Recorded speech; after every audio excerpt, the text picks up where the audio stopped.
Nah, pertama-tama, apa sih itu pengertian histologi? Nah, histologi adalah suatu ilmu yang mempelajari tentang jaringan tubuh secara mikroskopis.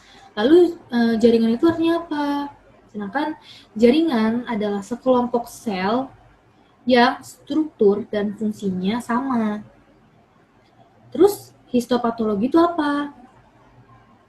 Nah, histopatologi adalah suatu pemeriksaan patologi anatomi yang melihat perubahan jaringan secara lengkap dan berperan dalam menentukan diagnosis melalui gambaran secara makroskopis dan mikroskopis dari spesimen jaringan yang berasal dari tubuh manusia. Nah, jaringan tersebut diolah dan diwarnai dengan pewarnaan yang namanya hematosilin eosin. Lalu manfaat dari pemeriksaan histopatologi itu apa? Yang pertama, membantu dokter dalam menegakkan diagnosa. Lalu yang kedua, menetapkan diagnosis kelainan yang meliputi degenerasi, radang, atau infeksi, dan neoplasma. Lalu bagaimana sih teknik fiksasi dalam histologi yang baik dan benar? Pertama-tama kita harus tahu dulu pengertian dari fiksasi itu sendiri. Fiksasi adalah suatu proses stabilisasi unsur penting pada jaringan sehingga unsur tersebut tidak terlarut, berpindah, atau terdistorsi selama prosedur selanjutnya. Pada dasarnya, prinsip dari fiksasi itu adalah mengawetkan. Mengawetkan apa? Yaitu mengawetkan bentuk sel dan organel dari jaringan sehingga mendekati bentuk atau kondisi saat jaringan tersebut masih hidup.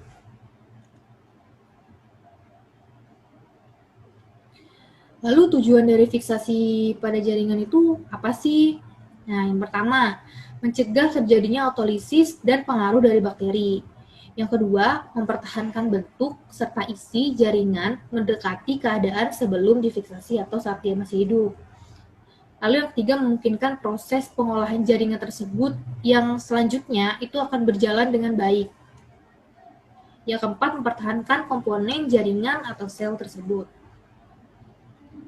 Manfaat dari fiksasi itu sendiri, yang pertama, jelas ya, sel dan jaringan itu dibuat dalam agar terlihat kondisinya itu sama seperti saat jaringan itu masih hidup. Lalu yang kedua, membunuh bakteri, mematikan sel secara serentak, mengeraskan jaringan, melindungi sel dari proses selanjutnya, mempermudah pengecatan atau pewarnaan, melindungi sel dan jaringan dari autolisis. Nah, proses fiksasi itu pasti ada faktor-faktor yang akan mempengaruhi mekanisme atau kerjanya. Nah, faktor-faktornya itu ada apa aja sih? Untuk faktor yang pertama, yaitu suhu atau temperatur. Kuncinya, peningkatan suhu akan meningkatkan laju fiksasi. Jadi, semakin tinggi suhu larutan fiksatifnya, maka prosesnya juga akan lebih cepat. Nah, caranya gimana? Yaitu dengan memanaskan larutan fiksatif secara perlahan hingga mencapai titik suhu 45 derajat. Kenapa sih 45 derajat? Karena suhu yang dapat diterima dengan baik itu, dengan suhu tersebut dapat diterima dengan baik untuk menjaga morfologi. Sebenarnya bisa dinaikkan sampai 65 derajat, tetapi hal yang harus diperhatikan adalah waktu fiksasinya. Ingat, semakin tinggi suhunya, maka waktu fiksasinya akan semakin pendek. Makanya waktunya harus diperhatikan.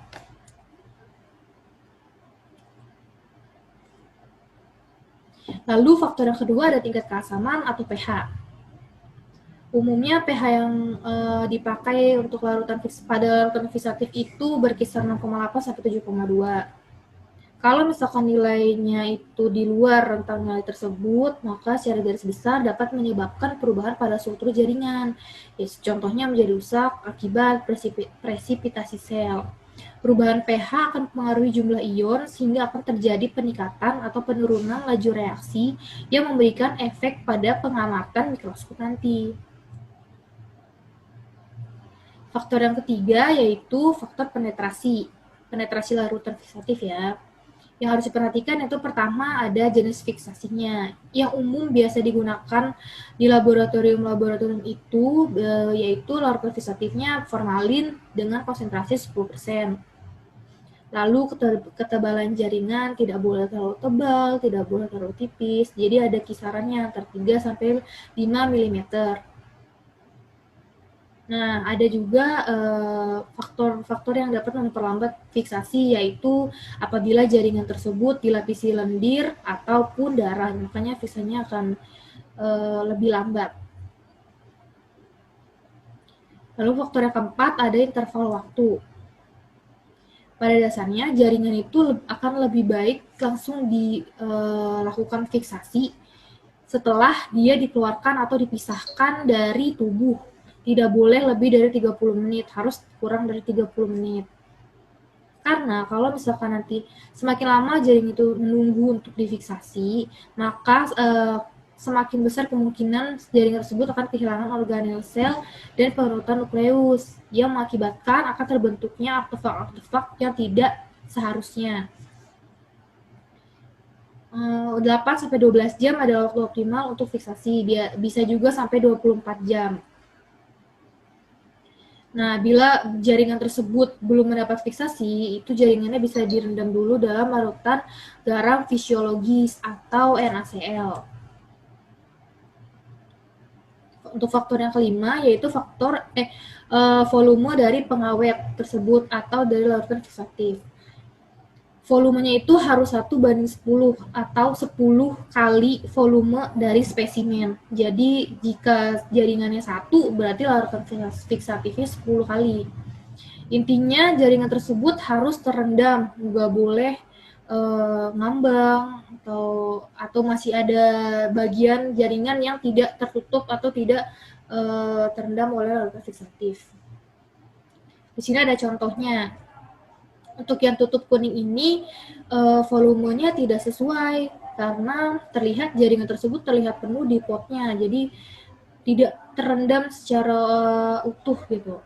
Nah, kalau misalkan yang di tabung putih yang sebelah kanan, dia terlihat jaringan rasionya tuh jaringan sama cairan tuh lebih besar larutannya kan, jadi jaringannya benar-benar terendam ada di bawah. Dan ini yang sebelah kanan ini yang tutup putih tuh cara fiksasinya benar. Lalu kemudian faktor yang keenam ada konsentrasi dari larutan fiksatif tersebut. Nah, konsentrasi formalin terbaik itu 10% yang umumnya memang banyak digunakan di laboratorium. Untuk larutan glutaraldehida pada 0,20% sampai 4%. Nah, perlu diingat juga, konsentrasi larutan yang terlalu tinggi juga dapat menimbulkan terbentuknya artefak yang tidak diinginkan. Nah, untuk larutan fiksatif ini sebenarnya banyak jenisnya. Bisa dibedakan dari pertama, yaitu dari komposisinya. Komposisinya itu ada 2, larutan sederhana serta larutan majemuk. Kalau larutan sederhana itu, larutan fiksatifnya hanya mengandung satu macam zat aja. Contohnya, etanol, formalin, asam asetat, asam pikrat, asam kromiat, dan lain-lain. Lalu ada larutan fiksatif majemuk atau campuran. Jadi dia campuran dari beberapa macam zat, jadi lebih dari satu. Contohnya ada larutan bowin dan larutan zinker. Lalu kalau dilihat dari golongannya, pertama ada golongan aldehyds, contohnya formalin dan glutaraldehida. Lalu ada golongan oxidizing agents, contohnya kalium permanganat, kalium dikromat. Lalu ada golongan alkohol, contohnya metanol dan etanol. Ada golongan pikrates, contohnya asam pikrat atau larutan bowin. Nah, formalin ini pasti ada kelebihannya dong. Kenapa sampai dia tuh umum digunakan di mana-mana? Pertama, kelebihan dari formalin yaitu pengawet yang memang umum digunakan. Yang kedua, pH-nya itu mendekati netral. Ketiga, pigmen formalin atau acid formaldehyde hematin itu jarang terbentuk atau bahkan tidak terbentuk. Lalu potongan jaringan dapat ditinggalkan di dalam cairan formalin untuk jangka waktu yang lama, bisa sampai dengan 1 tahun tanpa ada perubahan yang berarti. Nah, bila diperlukan, jaringan yang direndam dalam cairan fiksatif ini atau dalam formalin dapat diambil dan dimasukkan lagi ke dalam cairan fiksatif yang lain. Nah, formalin juga ada beberapa kekurangannya, yaitu jaringan yang difiksasi dengan cara direndam memerlukan waktu kurang lebih 24 jam, baru bisa diproses selanjutnya. Terus terjadi juga pengerutan pada jaringan oleh alkohol dalam proses dehidrasi nanti. Lalu formalin itu bisa berubah menjadi asam jika disimpan terlalu lama. Nah, jaringan yang disimpan beberapa bulan atau dalam jangka waktu yang lama itu bisa juga gagal menghasilkan pewarnaan yang baik. Nah, kalau misalkan ini ada kandungan dari formalin itu sendiri, kalau misalkan di labnya masih bikin secara manual, ya. Tapi pada dasarnya di luar itu sudah banyak diperjualbelikan larutan formalin yang memang sudah siap pakai. Jadi sudah ada formalin 10%. Jadi kita nggak perlu repot-repot lagi untuk buat secara manual, nimbang atau nyampur-nyampur kayak gitu. Tapi ini untuk sekedar tahu aja. Jadi kalau misalkan larutan formalin itu isinya tuh ada aquades, ada larutan formalinnya, larutan formalin 40%, terus ada natrium dihidrogen fosfat ditimbang sebanyak 4 gram, lalu ada dinatrium hidrogen fosfat yang ditimbang sebanyak 6,5 gram.